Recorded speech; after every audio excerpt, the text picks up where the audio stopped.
నాగర్ కర్నూల్ పట్టణంలో అప్పుడు ఎలక్షన్ ముందల హడావిడిగా vegetable market, non veg non veg market ఈ రెండింటికి శాంక్షన్ ఇచ్చి శంకుస్థాపన చేసిండు అప్పుడు ఎమ్మెల్యే మర్రి జనార్దన్ రెడ్డి. చేసినప్పుడు ఇప్పుడు వెజిటేబుల్ మార్కెట్కు ఎంత ఎస్టిమేట్ ఉంటే అంత డబ్బులు శాంక్షన్ చేయాలి. చేయలేక సగం సగం డబ్బులు శాంక్షన్ చేసిండు. నాన్ వెజ్ మార్కెట్ కూడా సేమ్ సగం సగం డబ్బులు చేసిండు. ఆ బిల్స్ కూడా రాక ఈ కాంగ్రెస్ గవర్నమెంట్లో కాంట్రాక్టర్కు ఇప్పుడు బిల్స్ వచ్చినాయి. ఇప్పుడు మిగతా రిమైనింగ్ బ్యాలెన్స్ అంటే మళ్ళీ ఎస్టిమేట్ చేయాలి. మళ్ళీ ఎస్టిమేట్ చేసి ఆ నాన్ వెజ్ మార్కెట్, వెజిటేబుల్ మార్కెట్కు పూర్తి స్థాయిలో ప్రభుత్వం ద్వారా డబ్బులు వచ్చే విధంగా మా ఎమ్మెల్యే గారు కృషి చేస్తున్నాడు. త్వరలోనే పట్టణ ప్రజలకు non veg market, vegetable market అందుబాటులో వస్తుందని మేము ధీమా వ్యక్తం చేస్తున్నాం. ఎవరి మాటలు నమ్మొద్దు. రాజకీయాల కొరకు మాట్లాడుతున్నారు. వాళ్ళ ఉన్నన్ని రోజులు ఎలక్షన్ ముందరనే ఎందుకు టెంకాయ కొట్టాలి? 10 ఏళ్ళ బీఆర్ఎస్ గవర్నమెంట్లో చేయలేనివి ఎలక్షన్ అప్పుడే ఓట్ల కొరకు ఎందుకు చేసిండు? పట్టణంలో 60 కోట్లు తెచ్చినా అని అందరికీ ప్రొసీడింగ్లు వంచిండు. లాస్ట్కు కాంట్రాక్టర్లు అంతా రోడ్లు వేసిండ్రు. ఫండ్స్ లేవు. మళ్ళా దామోదర్ రెడ్డి గారు, ఇప్పుడున్న ఎమ్మెల్యే రాజేష్ రెడ్డి గారు ఇద్దరు కష్టపడి పట్టణంలో నీవిచ్చిన ప్రొసీడింగ్లకు అమౌంట్ కొత్తగా శాంక్షన్ చేసి బిల్స్ చేసి వాళ్లకు డబ్బులు ఇవ్వడం జరిగింది. ఇలా పట్టణం మొత్తం అండర్ గ్రౌండ్ డ్రైనేజ్ కానీ, సీసీ రోడ్లు కానీ ఏ విధంగా అయింది.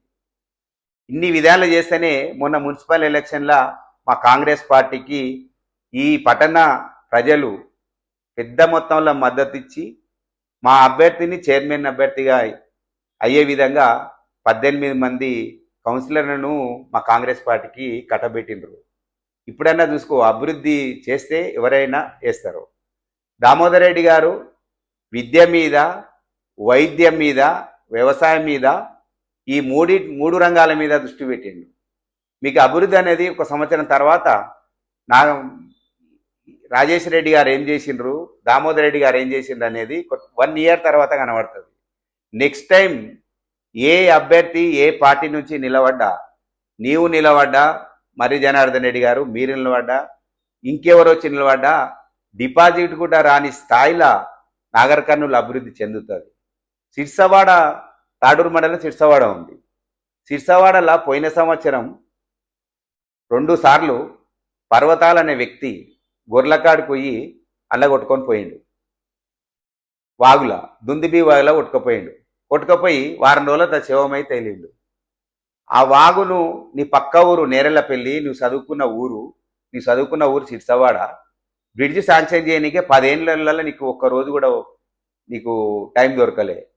ఇదే రాజేష్ రెడ్డి గారు గెలిచిన 2 సంవత్సరాలు కూడా కాకముందే సిర్సవాడ బ్రిడ్జికు 21 కోటి రూపాయలు శాంక్షన్ చేసి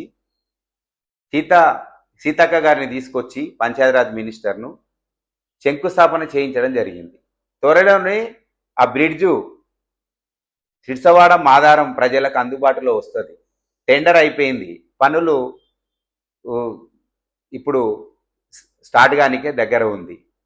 ఇట్లాంటిది అభివృద్ధి చేస్తున్నాం. మీరేం చేస్తారు? ఇక్కడ జూనియర్ కాలేజ్ ఉంది, నాగర్ కర్నూలు జూనియర్ కాలేజ్. ఎన్ని రోజులే జూనియర్ కాలేజ్, నేను కూడా జూనియర్ కాలేజ్ స్టూడెంట్. ఎన్ని రోజులే నాగర్ కర్నూలు ఇప్పుడు జూనియర్ కాలేజ్ను తీసుకొచ్చిండు. ఇంటిగ్రేటెడ్ స్కూల్ తెచ్చిండు. 200 కోట్ల రూపాయలు, 2600 మంది విద్యార్థులు చదువుకునే విధంగా అన్ని కులాలు అన్ని మతాల విద్యార్థులు చదువుకునే విధంగా 25 ఎకరాలలో తూడుకుర్తిలో మంచి ఆహ్లాదకరమైన వాతావరణం గుట్టపక్కకు నిర్మిస్తున్నారు. అంటే విద్య కొరకు, వైద్యం కొరకు ఇక్కడ మెడికల్ కాలేజీల 350 పడకల హాస్పిటల్ తీసుకొచ్చిండు. ఇప్పుడున్న హాస్పిటల్లో ఎంత మంచిగా ఉంది గవర్నమెంట్ హాస్పిటల్, జిల్లా ఆసుపత్రి చూడు. దీంట్లో మీద బాగా ఫోకస్ పెట్టిండు. ఈ 3 రంగాలను అభివృద్ధి చేస్తాడు మా ఎమ్మెల్యే. కావున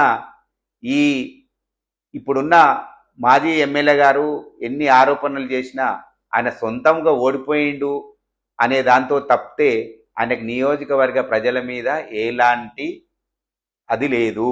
ఇదైతే ఖచ్చితంగా చెప్తున్నాం. మీరు ఎవరు నమ్మకండి. ఈ కుటుంబం అభివృద్ధి చేసి చూపెడుతుంది నాగర్ కర్నూలు. ఇంకా రెండేళ్ల టైం ఉంది కాంగ్రెస్కు. రెండేళ్ల టైంలో నువ్వు ప్రతి గ్రామం, ప్రతి పట్టణం సుందరీకరణ చేసి అభివృద్ధి చేసి చూపెడతాడు మా ప్రియతమ ఎమ్మెల్యే రాజేష్ రెడ్డి గారు.